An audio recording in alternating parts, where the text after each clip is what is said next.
The Citizen Mike Show.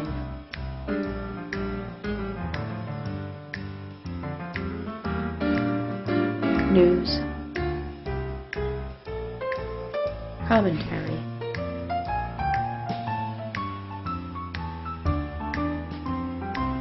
Interviews.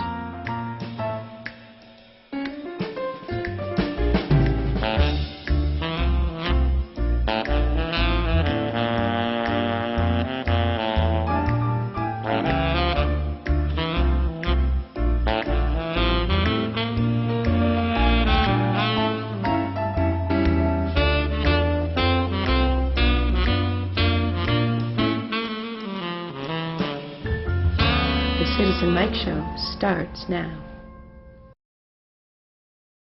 Welcome to the Citizen Mike Show. Thanks for tuning in. We do appreciate it. My name is Mike Burdinsky. Over on my right, Ralph Tomaselli, the editor of the Record Journal, and Republican town councilor on the far right, Joe Marone.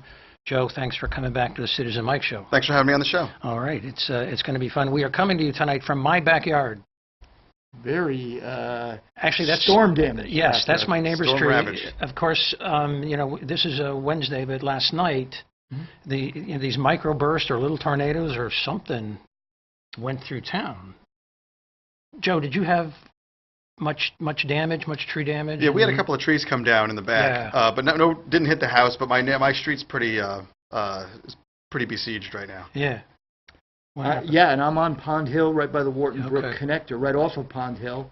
No trees down, but Yep. we did lose power till about 3 a.m. this morning.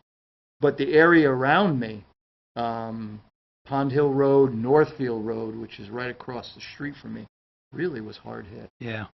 Well, I like this photo. I like the fact that we're here on site, because it gives a sense of chaos to what's going on, and that's what we do. We add more chaos to what is already a chaotic situation. Speaking of which, the segue, Joe, is the budget that was passed a couple of Tuesday nights ago. Yes.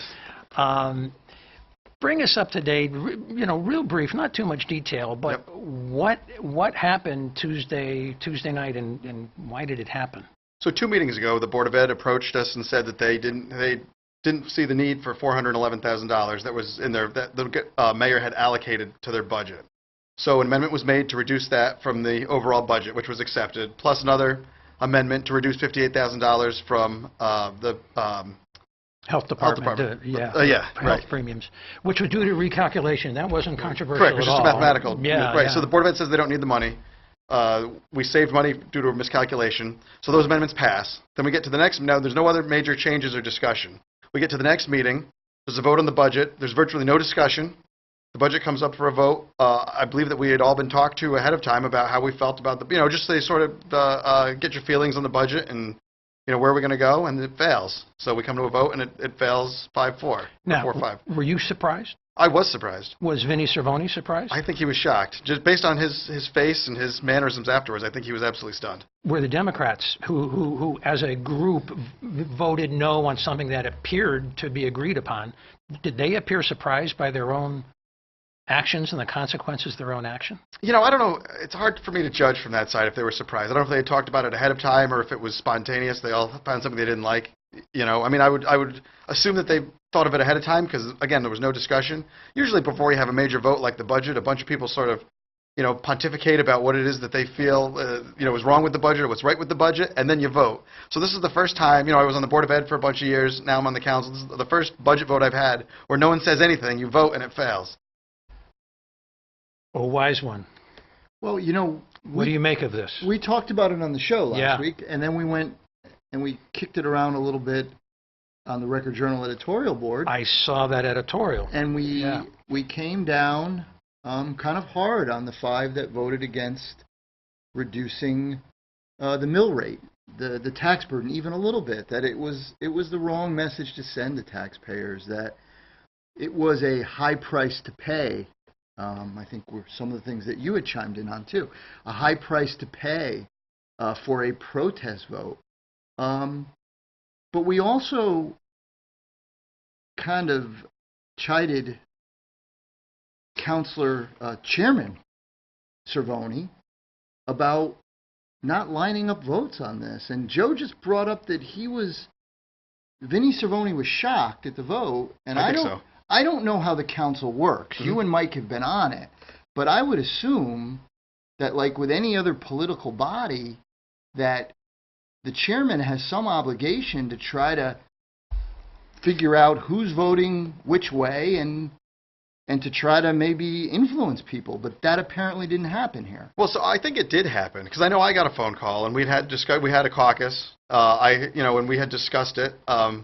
So I think we were surprised by, so let's take it by person, right? So we knew Fishbein was a no. I knew he was a no in January because, he had said that he wasn't going to vote for a tax increase, right? So that essentially takes him out of the equation, right? So then the three Democrats, I was surprised because they didn't really raise an objection to anything. And then John Letourneau, I was shocked because he had been upset at some of the things the mayor said at that meeting. But prior to that, he had given no indication that the whole budget was, there's a lot of things in the budget that I didn't particularly care for, right? But at the end of the day, you're saving $500,000. So do you save the $500,000 or do you, the protest notion to me is kind of specious reasoning, right? So we protest by overcharging people $500,000 for things that departments said they didn't need. Now, Jason Zandri, in his defense, had noted that he thought the Board of Ed should have gotten the money anyway, right? So while I don't agree with him, that was his stance, and that's a legitimate opinion. You're looking at me as if, because I winced Well, here, well, because you know, I thought his because- rationale was incoherent, but I don't know. I continued, and maybe I'm just being too hard on the chairman of the town council, but I am confused as to why you would be shocked, unless someone said to him, I'll vote this way, and then switch their vote. I guess he has no control over that. But otherwise, Well, the only this is people, his job. Well, the only people that he can maybe have a good line of communication with, on the no side, would be John Letourneau Right. and Craig Fishbein. Craig Fishbein, we just took off the table. He's going to vote no regardless. That leaves John Letourneau as the sole Republican who is the swing vote. And so the issue is, was there any communication between Vinnie Cervoni and John Letourneau? And my understanding that we were all, he was at the caucus that we had. He didn't raise any major objections. So I would have assumed after leaving the caucus that he was a yes on the budget. Yeah. As for the Democrats, it might have been seen by the Democrats to be in their best interest to go by ambush, to take everyone by surprise. I think it's somewhat too much to expect to confide in the chairman, who's the other party, for the Democrats to call up Vinnie Cervoni and say, I know what you may think, because we were supportive of these amendments that reduce the mill rate, but we're changing our mind. And maybe they just didn't want to take him into their confidence. What would we have done anyway? What would Vinnie Cervoni have done anyway? So I think the only pressure point would have been John Letourneau. Yeah, I'm trying to make sense. I know, I'm and trying to make sense of it. again, I just maybe, I think it's the role of a leader to try to work these things out. And you're saying that Craig Fishbein was off the table. Can't work with him. He's Well, off the table I as mean- long as there's a tax increase. Okay, but You can't work with him. Joe, I I want some- agree 100%. There you go. So that's off the table. okay, Now you That- have now the you three have guys four from the other others. party. Yeah, four other. Three guys from the other party. right. I guess I'm a believer that politics is the art of the possible, and that there are ways to work with people, and that it is the role of the chairman of the body to try to work these things out. And so I'm still a little confused. Oh, so naive. So, okay. I'm half with Ralph Yeah, on maybe. this point, though, because Yeah, maybe. I guess the issue is if we don't know what the objection was and they didn't say at the meeting, then there's a genuine problem there. But I guess what I'm also getting at too, and maybe there does seem to be a dynamic sometimes to the council. I'm not there as much as obviously Joe is, and I'm certainly not as followed it as long and as intimately as you have. But there does seem to be a dynamic sometimes that, that the chairman especially seems to, at times, in his support of the mayor, alienate others on the council. I'm going to Joe on this one. So I don't think it's a secret that I think that Vinny and the mayor are very close in terms of ideology, and I think Vinny's very supportive of the mayor. So I see where you're going with it, certainly. I'm not saying that I agree that it alienates people, but I think that if you know, John Letourneau spent a lot of time talking about the mayor and some of the things the mayor's done, so I could see where he may feel that he's at an opposite side with Vinny Cervoni, certainly. So I think you're onto something. Okay. After that vote, I think it was within 24 hours of that 5-4 vote, which in effect raised taxes by $470,000 Right. unnecessarily. Right. Within about 24 hours, it became known that the state budget, or the state, was going to give Wallingford $2.1 million more than everyone thought it was going to get. Mhm. Joe, how did that become known, and what was the response to this windfall? Budget was just passed, and Right. you get this news. We're getting $2.1 million more. Right. So Craig Fishbein sent us all an email indicating that the 2.1 million would be the based on the vote that they had just had at the state legislature. And he sent that sort of with his hat on, a state rep. I mean, that's where he got Correct. his. Yeah, okay. Right. And after that, there was this sort of cacophony of everyone trying to, you know, clobbered something together to make a reduction. And what's going to happen? So it's going to be on the agenda for the next meeting as a possible action item. Now, my understanding is, according to the charter, once we've passed the deadline for submitting a budget, the council can't essentially do anything unless the administration asks for it. So my understanding is it's on the agenda because the mayor has asked us to take a look at it as a potential revenue reduction. So I'm going to challenge that in a minute, but I want to get back to the basics. So on the agenda is a proposal that would save taxpayers $2.1 million and reduce the mill rate. Correct. Correct. Okay. Now, did we go through all the genesis of this? Because I know I got an email, at least one email, Okay. during the week, from a resident who was suggesting that there was some hesitancy on Chairman Cervoni's part to put this down for action. Well, there actually was. Okay, Initially, good. I think it was it happened right away. Maybe it's reflexive, but within hours, Chairman Cervoni says, "I know there's some of you out there. This is a fictional recreation, Right. Because Right. I didn't hear his Right. voice or his thing. Right. All right, so Right, this is no, a purely right, fictional right. recreation. I know some of you guys want to put on the agenda to save the taxpayers a lot of money. You may want to put on the agenda a motion that would reduce the mill rate to take into account this windfall. And you want to vote on it, but you can't anymore. Time is up, and you can only do it if the mayor, likes the idea."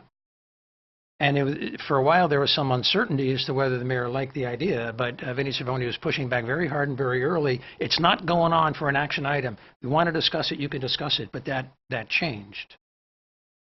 See, there's more to it than Yeah. that, and we're going to get into more to it with Joe, but that, once again, seems like a recipe on the chairman's part to possibly alienate other counselors. This time, I would think the guy sitting here, Right. his partner, or his partner, another relative newcomer, Mr. Shortell, and possibly Tom Laffin. Well, Joe, So, we'll take your first swing at it. Yeah. well, you're indicating there's kind of a sour grape situation here, right? So I think what Vinny was saying is literally that we don't have the power to make this decision on our own, right? This has to come from the mayor. And he was dead wrong. Right. Vinny Cervoni was dead wrong. But it's taken as truth. Now it's taken as scripture. Okay. That the council can't do it unless the mayor likes it. Right. Dead wrong. Right, but okay. So, and this could happen next year or a subsequent year. So, I would like to know what line of the charter, what paragraph of the statute, what specific authority, rather than the mayor protecting his turf.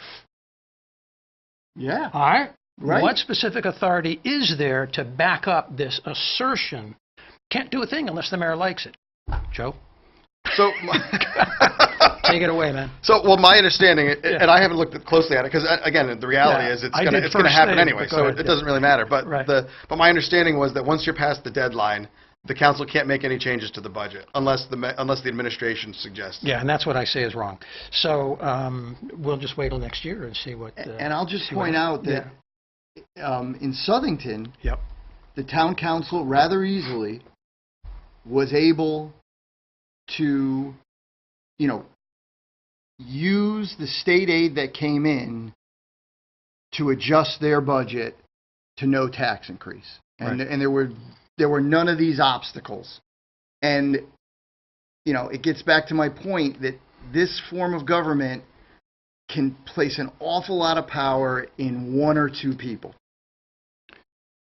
So a couple things about Southington. The experience in Southington, particularly last year, reminded us that for those towns that have a deadline in their charter to adopt a budget, it may seem like a deadline, but it's not really a deadline.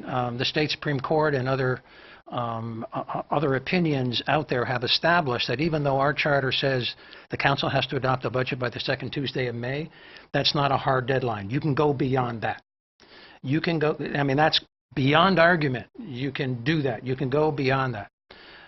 What's a little novel is the council, once having adopted a budget, if the next day or the day after everyone realizes there's a mutual mistake on what the revenue is, what prevents the council from revisiting it, even though the mayor, may be too stubborn to go along? And I suggest, and I throw out the challenge: find me that authority that robs the council of revisiting its own action from a day before in view of this huge misunderstanding. Well, and keep in mind, the mutual mistake's not what happened here, though. I mean, it was voted on, and it was Under the assumption that you weren't going to get 2.1 million that you eventually got. You Right. never, yeah, that's the mistake.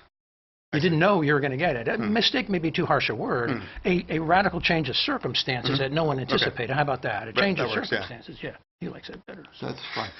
I appreciate you Yeah, consider my feelings. So, looking back at it, Joe, if you could make any reform you wanted to make on the process or on the actual budget numbers, what would you recommend? So I think I think there's a lot to be said about the process needs to change. So part of the problem is we spend, 11 months of the year talking about other things, and then we spend 1 month of the year focusing on the budget. Well, the council really only has two obligations, right? Ordinances and budget. So budget to me is something that we should be talking about at every meeting. I mean, it's the biggest thing that we do, right? So we talk to the department heads. There's this, like, a circus sideshow where you line up all the department heads and they come up one at a time, and then we talk about the John Street Bridge, and we talk about policeman's pants and all these other things that have nothing at all to do with the budget, right? So I think that we need to be more focused on the budget all the time. So I had asked the administration maybe 18 months ago if we could get a summary. So every month we get a reckoning of all the accounts, right? And it's about 100 and 140 pages when we get it. So I'd asked maybe 18 months ago if they could summarize it in a report. We get like an executive summary by, say, topic. And so that we got this month now, and we're going to start seeing that every month.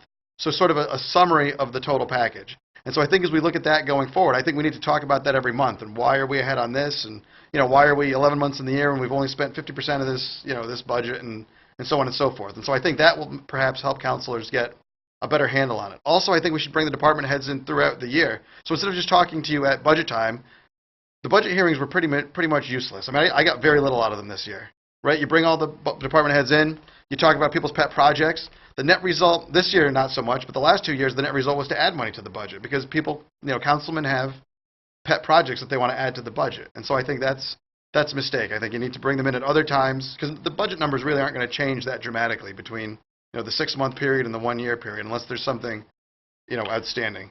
Was there a specific topic that you, in retrospect, wished you would have brought up with a particular department, 6 months ago or 4 months ago, that would have created the foundation for some action you might have taken during budget time? So everyone on the council, I keep talking about salt, road salt, right? And everyone on the council is sick of hearing about it. But this is sort of the fundamental problem to me with the budget. So when you ask the question, how do we pay for salt? Well, there's a line in the budget, in the public works budget for maintenance, right? So it comes out of the maintenance budget. Okay, well, it doesn't all come out of the maintenance budget. Some of it comes out of TAR funds that we get from the state, and some of it comes from our, the money we hold aside. Contingency. Contingency, thank you. So there really isn't any one line that you can look to. There's no expenditure line for road salt. And I think that there's a lot of things in the budget like that. We take some from column A, some from column B, some from column C. So it's hard at the end of the year to determine as an outsider, what did we spend on salt, right? How, are we over or under budget on that item? So I think there's certain things like fuel, road salt certainly, other things that are sort of durables that you spend, that you buy every year. So I'd like to see that stuff be a little more succinct. So let me throw something out for you two guys here. It seems to me when you're approaching the budget season, you would want to know how last year, or how the current year is going, whether or not in the current year we're in, we're running a surplus or running a deficit, or why. It appears as a matter of inflexible ideology, the mayor refuses to discuss it, and he pretends he doesn't know what or how we're doing in the current year. Are we running a surplus or running a deficit? By contrast, and this is circling back to you, Joe, in a minute. By contrast, Sal Menzo, with a much more complicated budget and a much bigger budget, is able to predict with Good point. with good certainty Yeah. what his surplus is going to be. The council seemed to back off of that, back off of its request to fill you in as to whether or not you're currently running a surplus or a deficit.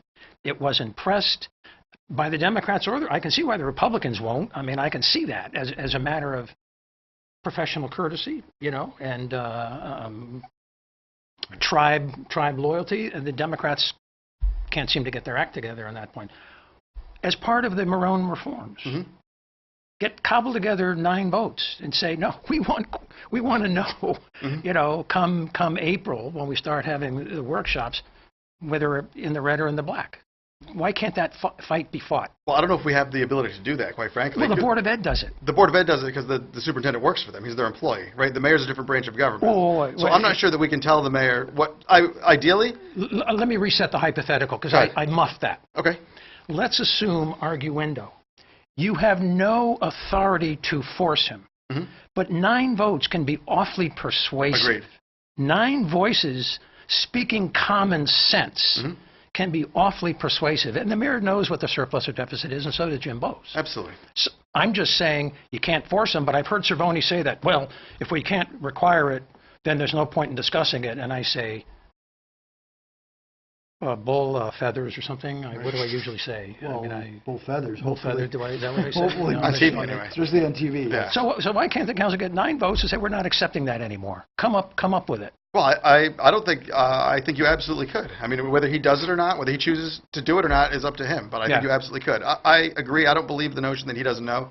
I think he and Jim Bowes have to know. I mean, That's right. If you have a $160 million company, if they don't know. right. If he was the CEO of a company, you would terminate him if he didn't know. Yeah. So that he knows. He just doesn't want to say. So. Yeah. Well, I think the reason he doesn't want to say, and I'll let you two hash it out. Well, correct me if I'm wrong, but Right. I suspect one of the reasons he doesn't want to tell people or tell the council is this enables him to then, when he budgets for the coming fiscal year, to really add 2 or 3% to whatever he budgeted the previous year. Yeah. And not see what Joe is suggesting here, I think, is that the council spend more time looking at the actual money expended at any point in time. And therefore, the more you do of that, the more, when the mayor makes his request for a particular department, you're able to say, I would think, well, why do we need a 2 or 3% increase 10 months into the year? We've spent 5% less than we expected. So information is empowering, and if you don't want to empower the council, and if you're the executive branch, you just keep them dumb and happy. That's your. I apologize. No, I think you uncalled for. I don't think that is dumb, actually, because I think that in a lot of ways, I think many councilmen in the past, I think, enjoy the job of having a neighbor call them, and they call the department head, and they complain about the electricity being out or whatever, and then they get action, and they feel like that's their job. To me, the job really has to do with the budget and with ordinances, and so if you're mishandling the budget, then you should be doing a different job. A couple of other examples that have frustrated me over the years. when the audit comes out, we can see the budgeting errors made by the mayor and ratified by the town council, and they're in the budget errors, the variances are in the $6 to $7 to $8 million range. I'm not talking about surplus or deficit. I'm talking Right. about the difference between what's budgeted on both expenses and on revenues, Right. $6, $7, $8 million. In all the years that I've, well, in the last 5 or 6 years that I've watched, no one has asked why. What was the reason why we budgeted too much? How did that happen? No one has to recreate it. Another example. Okay. The tax revenues are typically off by $1 million to $2 million. Right. The council was sort of on to that a little bit last year, but no one asked Jim Bowes to go back and to calculate in an open meeting. Jim, it's not so hard. You've been doing this for 20 years. Give me the formula by which you arrived at this number and watch them squirm. But that's where there's $1 million or so in, in errors. And police got a little bit of heat a couple of years ago. People have backed off, but the police budget has tightened up in the last year.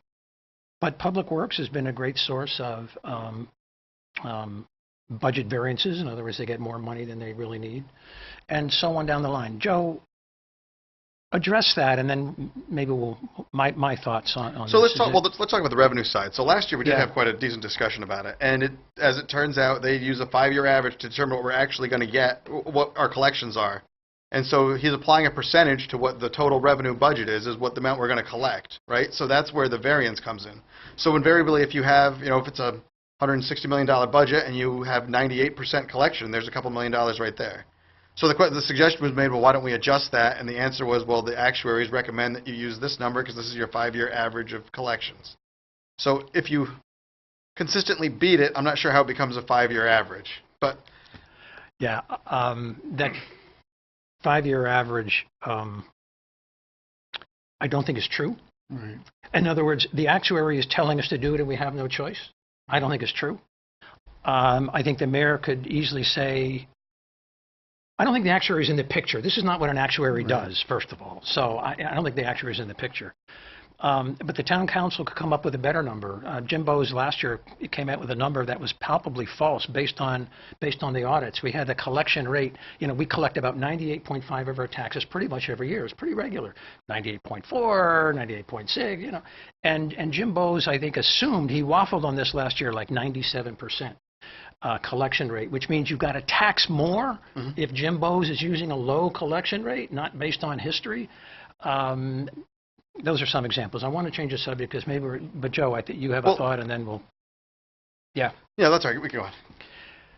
The process this year, it seems like a lot of people were bored, a lot of councils were bored, the public was bored. And the council had trouble getting full attendance at some of the workshops.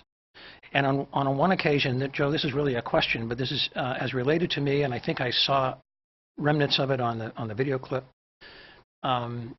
There's some thinking on the council that you can't start a budget workshop unless you have 6 people, which is a quorum. And so they had 5 people, and they waited like a half an hour, and there were department heads out in the audience, and the public is waiting, and the mayor is waiting, the town clerk is waiting, and half an hour comes up, and finally the 6th counselor rolls in, and business begins to start. It could have started with 5, with 4, with 3, but they didn't. And then that counselor left, bringing it back to 5. Joe, complete the story, correct the story, clarify the story, and how often did that happen? Well, I think you pretty much have the whole story. I mean, Vinny Testa shows up, in his coaching uniform, and then he leaves as soon as we begin the meeting. So I think you pretty much have all the points. Now, the problem comes that you don't need a quorum to start a meeting, and I don't know how that myth got started. As long as you post the meeting according to the Freedom of Information Act, if you have a proper agenda, proper public posting, now you have a meeting that can proceed. Without a quorum, you can't take a vote because that's a local issue. But this is sort of a decision of the chairman, if he feels that you need to have a quorum to start the meeting. I mean, this is sort of at his discretion. No, you make a motion to start the meeting. I mean, you just say, let's start, then you leave, and you say, okay, then I'm leaving. I mean, right. Or you talk to him privately or something. I mean, But to sit there and waste everyone's time for a half an hour, all right, you know what, Joe? I mean, let's do this. Let's pin it on Vinnie Cervoni. Well, Let's pin it on. I just feel like we pinned a lot on him. Well, but Well, Joe did it. it is. I mean, yeah. it is a waste of time. But at the same time, Yeah. was there any, when we had the whole meeting? What was the valuable part of the meeting at the end? So I think that's what we need to start talking about. It's not even the quorum issue. It's sort of like a mind. Why doesn't anyone come to these meetings? Yeah. Well, because they don't get anything out of them. Because you don't really talk about the budget. So what was the point of having the meeting at all? It's like we're checking off a box, right? This is the way we've always done it. So we're just going to check off the box to do it. So people don't go because they don't feel the need to check off the box. But isn't it as simple as turning to whether it's the corporation counsel or someone in the legal department and getting an opinion? I mean, that's what you do when you have a legal question, right? You get an opinion and you proceed. I don't know. I mean, yeah, you'd think you could bring it up during rule time. Every 2 years new rules are adopted, and the word quorum is in there. A quorum is 6. It doesn't say you can't start a meeting without a quorum.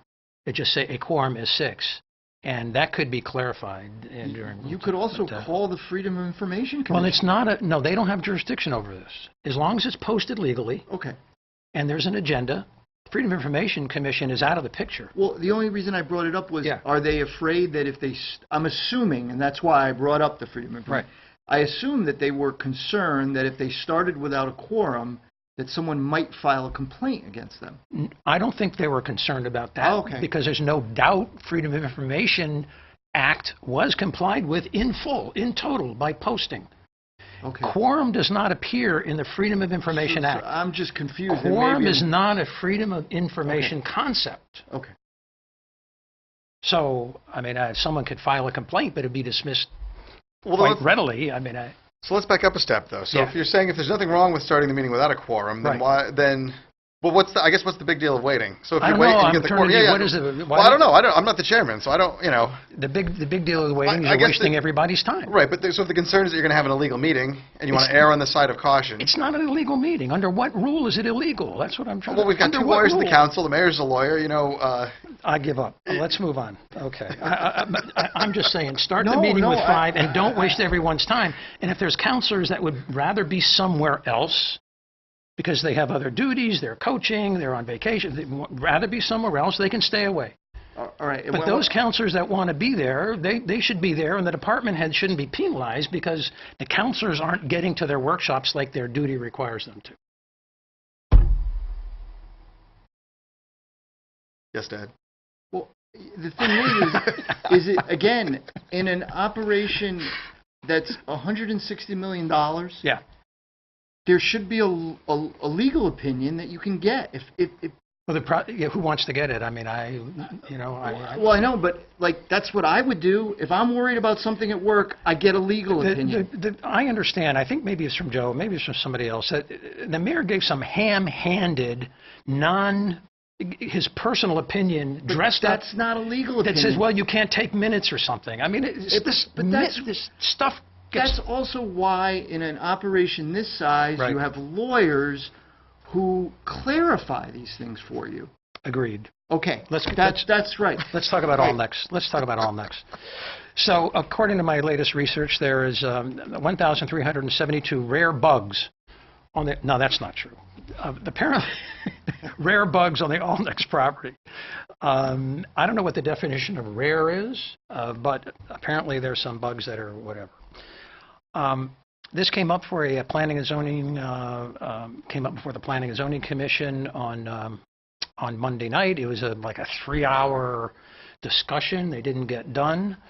I have a couple of clips. They are not in context. I got to tell you, we have a 3-hour meeting, and I mean, you'll see. But we're going to have some fun with them, and we're going to have some discussions because they raise some serious issues.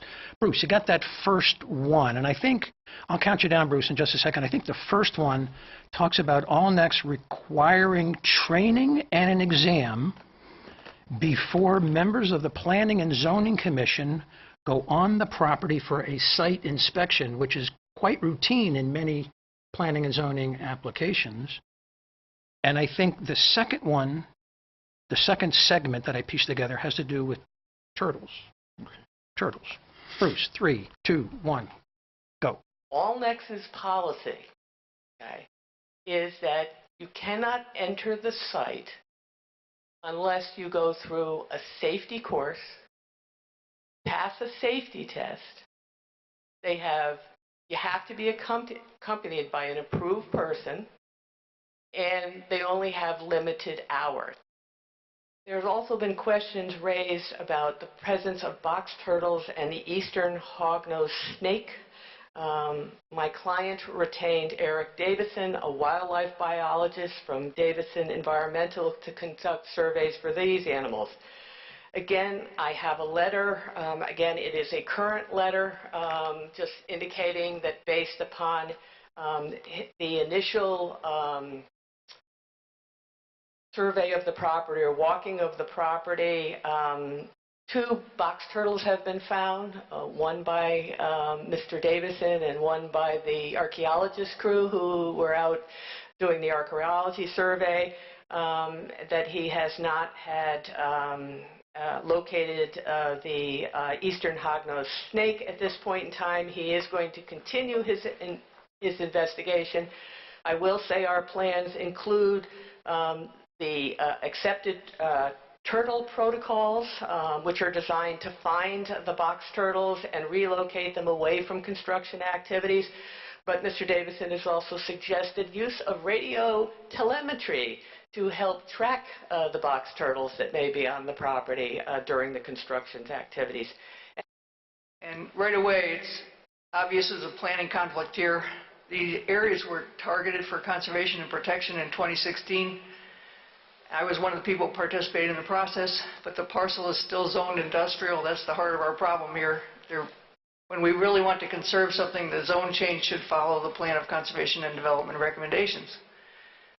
That's why it's been difficult for Connecticut Deep to purchase the parcel, because they'd have to pay industrial rates per acre. So, I really wanted to hear more about the box turtle protocol, quite frankly. maybe I didn't give enough of an intro to this topic, but people that watch this show, I think, know what's going on. They're in an industrial, Allnex is in the industrial zone. It's the successor in interest to SciTech. They have this big piece of land. They want to break off 26 acres and sell it to a developer who's going to turn it into a sand processing operation. As bad luck for the developer, what has it, it is said that the 26 acres contains sensitive habitat and rare species.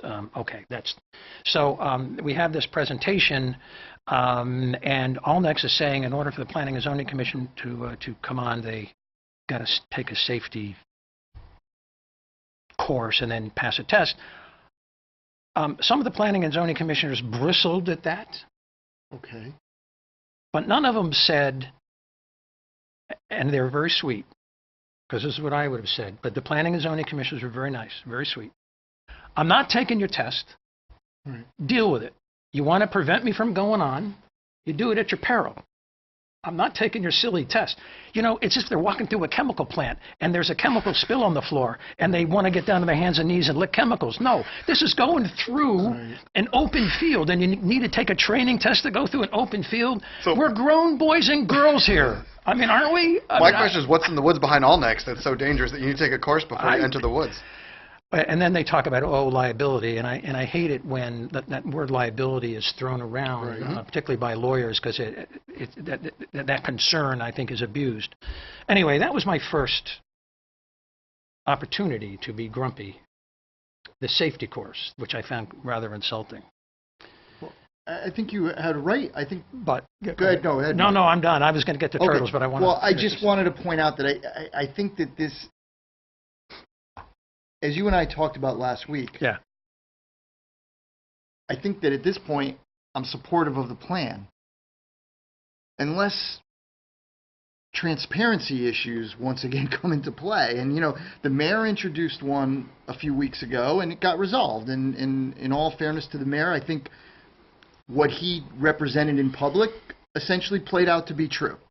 So, but now there's this other transparency issue where you don't want to let the Planning and Zoning Commission onto the Then I misplaced the emphasis. Good. Joe Malloy does not represent Allnex. Okay. She does not have control over who goes on, who goes off. She was quoting the Allnex policy as was related to her. Right. She's sort of the middleman. Okay. But there's no evidence that Allnex wants to bar the planning and zoning commissioners or to cover anything up. They're just over bureaucratized. Right. That's all I'm trying to Right. say. Right. And I guess what I'm trying to point out is Yeah. these kind of site walks do happen. Oh yeah. And they don't usually have these bureaucratic No, hurdles. first time. So when it appears that the plan might be headed for approval, Yeah. I just don't know why you would even get into this, because it just, to me, gives ammo to your opponents. So I want to talk about Okay. something much more serious. Yeah. And I know this is a very sensitive issue for a lot of people. Okay. So you have to be very gentle, especially if you're a politician, because people in the public get very upset very easily. Turtle protocols. Joe, Mhm. seriously? I don't know nearly enough about turtle protocols. Well, so I do know. I've heard stories about Turtle turtles and protocol. job sites. That With it's a a big straight deal. face. I They don't know. pay Joe Malloy enough. I'm sorry, I didn't mean No, to. that's all right. That's all right. Yeah, go ahead. No, I don't understand. I thought box turtles were kind of everywhere. I know there was a couple of species of insects that they had found, and I'm a bug guy. I love bugs, but I'm not. I don't really understand. With a room full of adults, they're talking about turtle protocols, and then they're talking about radio collaring box turtles. The 2 that they found, and the other 20 that are there, I'm sorry, they're just out of luck.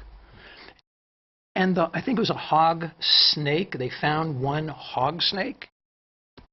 They're not going to radio collar that guy, which means he's doomed. Snakes move fast and turtles don't. That's the bottom line. I think you're absolutely right. You know, it has come to this point where environmental protection has gotten extreme and silly when high-priced lawyers and big-time corporations are actually suggesting you radio collar a box turtle. I mean, and the other thing that occurred to me, this is a planning and zoning commission, so people that come before them are developing land, meaning they tear up trees, they tear up ground, they tear up the natural soil, and they put asphalt down. There's a lot of casualties involved in that. I'm sorry, there are. And let me just get real serious for a minute. I mean, at a time when there's all kinds of death on the Gaza Strip, there's civil wars and bombings and all kinds of stuff, and we here in the United States are radio collaring turtles because 25 acres in the industrial zone is just too sensitive to think about, and we have to protect every living creature, including some creatures no one ever heard of, people aren't going to see, people that don't care about, but when it comes up for public discussion, you got to be oh so careful and very, very sensitive. Joe, walk me off the ledge, obviously. No, I hate to say it, but I'm with you 100% on this. It's, Yeah. the Gaza Strip metaphor is right on. I mean, this is sort of like an American problem, right? Where you wouldn't Yeah. see this kind of issue in many countries. I guess it's a symptom of our wealth as a country, right? Is that we can worry about these silly things like box turtles and species of beetles and things. Yeah. The giant pandas going extinct. It's going to go extinct no matter what we do, right? They're adorable, so everyone wants to save them. Is there a limit to to where you put your energy? So the next part of the clip, we saw, I think we saw, now I can't tell what I saw on my computer at home and what I saw there, was Tim Ryan, was he on that clip? Yes, he was. And he talked about a $500,000 tax revenues Annually, right? annually. On the Yeah. Citizen Mike show in April, I estimated between $300,000 and $500,000. I said, depending on the mill rate and what year you're in. So we have 2 people that looked into it at $500,000. And that ain't peanuts. I mean, that's a lot of money. Tim Ryan was rebuked, seriously rebuked, by a planning and zoning commissioner for bringing that up because, as the commissioner properly noted, tax consequences are not a proper criteria for the approval or denial of a special permit or a subdivision application.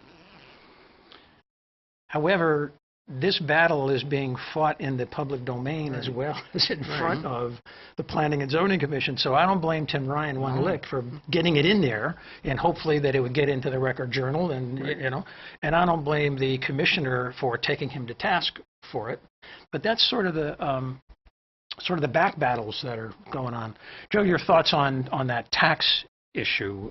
Is this important to you as a counselor, or? It's absolutely important to me as a counselor. We're losing Yeah. Bristol Myers, right? I mean, Yeah. you do what you can to attract industry. We have some amazing industry in town already. This was a parcel that nobody could give a care about, 2 years ago, and now suddenly that the town approaches Allnex and says sell it. Now it becomes, such a big deal. A cause, yeah. The funny thing is, even Mary Mashinsky's letter to the editor, she included a quote from George Washington that essentially says, "This land is useless. You can't grow anything on it except for corn." Right? Was the quote. So even George Washington thought it was a dump, and that was hundreds of years ago. So if he could have gotten $500,000 for it, he certainly would have. And then we saw a clip of Mary Mashinsky saying that the plan of conservation and development targeted this, she used the word targeted, this parcel, and suggested that the plan of conservation and development targeted this parcel because it had sensitive habitat or delicate habitat, something like that.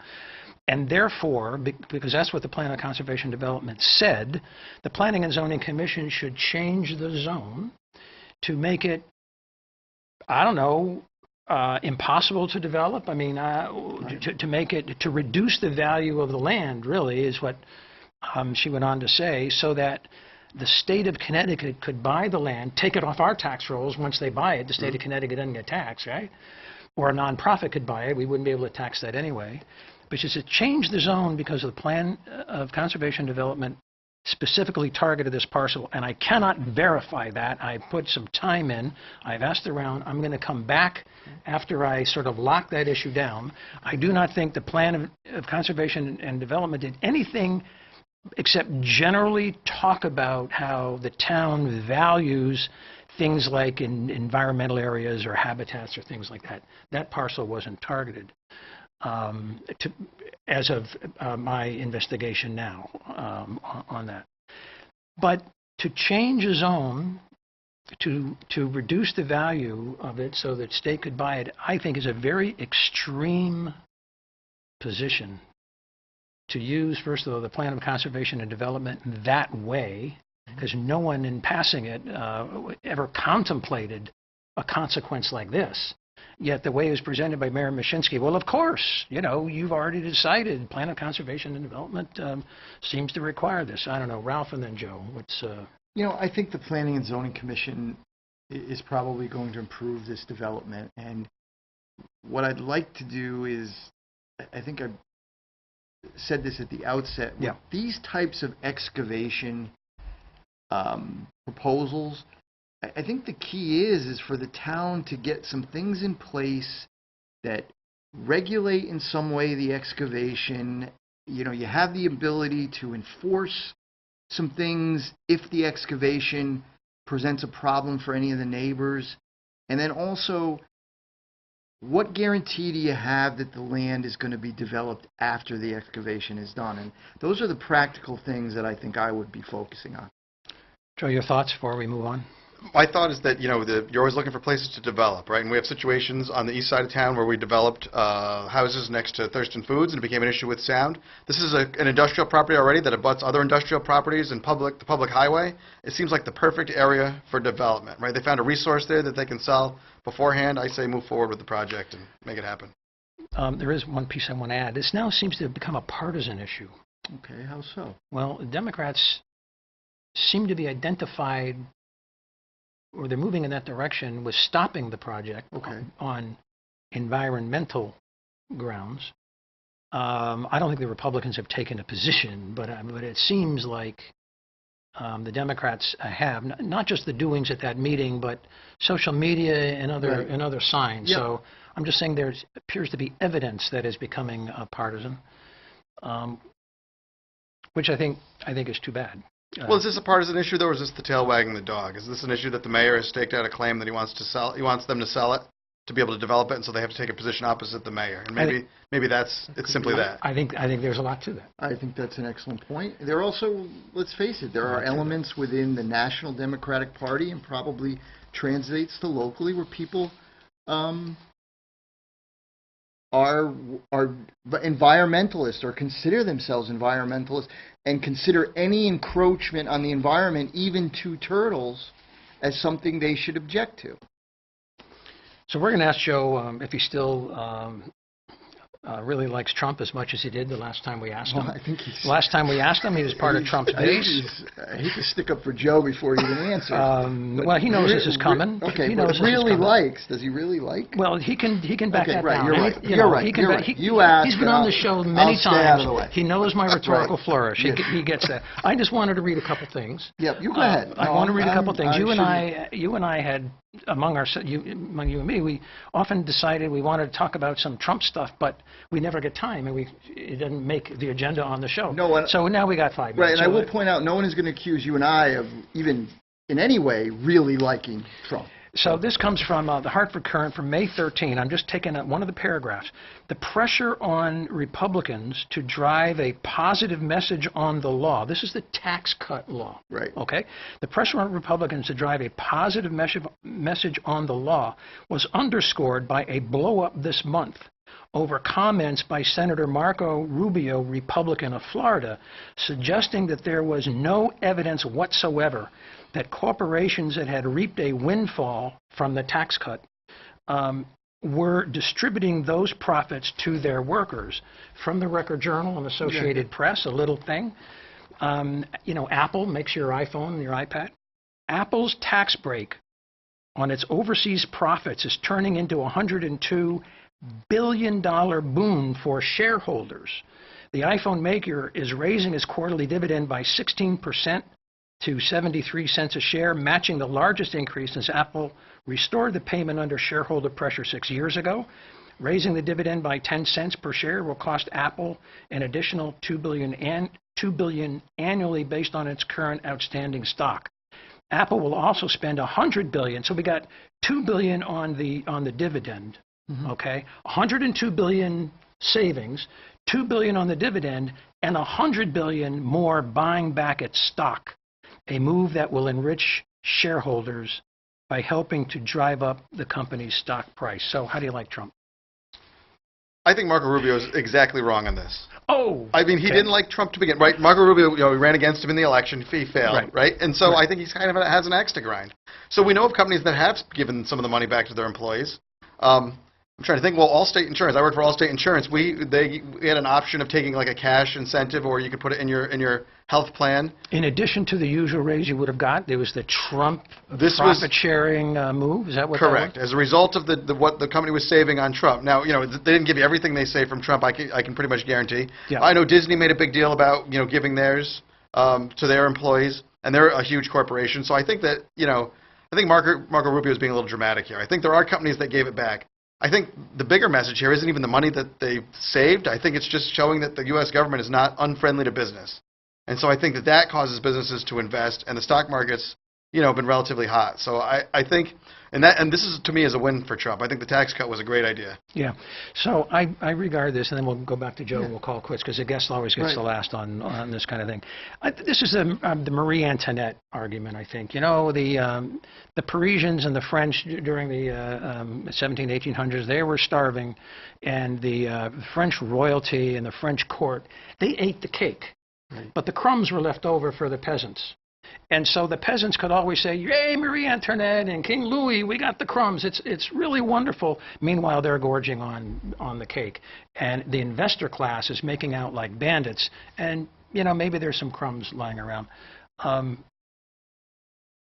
Last word is yours if you want to take it. I promise I won't come back with anything. That's all right. No, Connecticut lost our top 50 taxpayers. Yeah. And as it turns out, that was 10% of our total state revenue or something. Yeah. So there's no way to give a tax break without it unfairly going to the rich. I mean, if you don't pay any taxes, then a tax break does nothing for you. So, you got to start somewhere. And so I just think being friendly to business to me is bigger than whatever the tax break would be. Let's call it quits. Absolutely. The way you said absolutely. Well, because we said we. Oh, and thank you for sticking up for me, Ralph. Yeah, I appreciate that. No problem. We said we were going to give him the last word. Let's give him the last word. And thanks for tuning. Thank you, viewers, for tuning in the Citizen Mike Show. We appreciate it. We're here on Wednesdays now at 8 o'clock. And Thursday on WPA.TV, you can catch a Citizen Mike Show at 9, Friday at 9, the following Monday, Tuesday, and Wednesday at 9. And so in the past, we've always said, hey, if it's 9 at night, it's Citizen Mike. But now we also say the Citizen Mike Show is up on YouTube. If you know how to navigate YouTube, go there and plug in the Citizen Mike Wallingford channel, follow all the prompts, you'll get the show, or I can send you an email with a link to the show if you just let me know. Contact me any way you want to, or contact the studio. They know how to get in touch with me, and we can send you a link. Thanks for tuning in, everybody. Good night. And Joe, thanks for coming. Hey, thanks for having me. I appreciate it. Okay.